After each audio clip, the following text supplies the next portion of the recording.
Ապաժան դատարան, եթե հիշում եք, կար այսպիսի խնդիր ընկերության վերցրած վարկերի տոկոսների վերաբերյալ։ Ուրեմն մոտավորապես 7 ամիս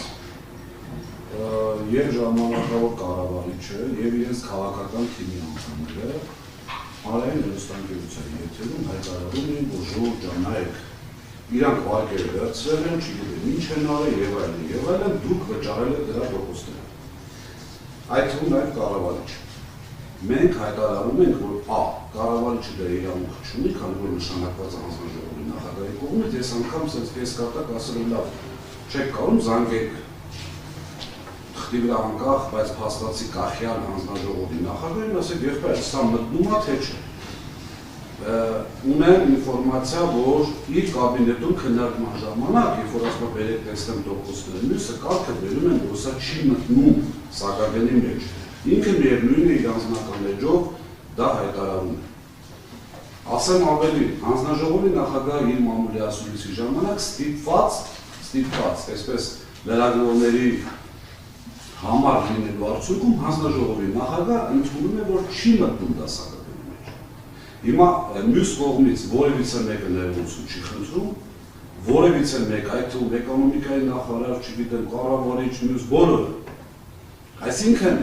գոնե հանձնաժողովի նախագահը, որը նշանակել էր կառավարիչին, մենք արդեն 8 ամիս ասում ենք, սաստիր քո նշանակած կառավարչին, որովհետև ինքը այսպես իրավունքների ամսում է կատարում։ Եվ երկրորդը անում է հայտարարությունը, որոնք ունեն զրպարտիչ բնույթ եւ չեն համապատասխանում իրականությանը։ Ոչ միայն այդ մասով, մեքենաների մասով բազմաթիվ անգամ հայտարարություններ արել, որոնք չեն համապատասխանում իրականությանը։ Տնօրենների խորհրդի աշխատավարձերի խնդիրը հիշեք։ Տնօրենների խորհրդի աշխատավարձը որևիցե ձևով չի մտնում սակագնի մեջ, դա սեփականատերը իր անձնական միջոցներից վճարում է։ Հանձնաժողովի նախագահի վարույթի ընթացքում հարց են տալիս, ասում է վարույթի ընթանում ես չեմ կարող խոսել։ Բացարձակ վարույթի հետ կապ չունեցող թեմա է։ Այսինքն այստեղ կապը, որ քաղաքական գործընթացի արդյունքում հանձնաժողովի նախագահը ինքը չի նշանակել կառավարչին եւ չի կարողանում կառավարչին սանձել այսպիսի հայտարարություններ չանելու։ Այդ իսկ պատճառով իմ կողմից այս վերած փաստերի համադրությունը գումարած իր հայտարարությունը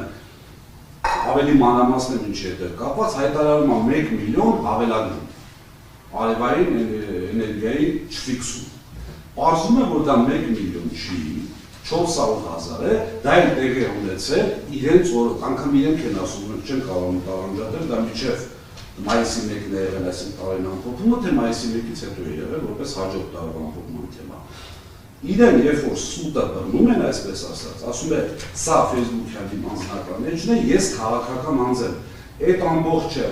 ինձ գոնե տալիս է հիմք ենթադրելու, որ իր կողմից բոլոր ուղարկված նյութերը չեն համապատասխանում իրականությանը եւ նա կատարել է հանձնարարություն։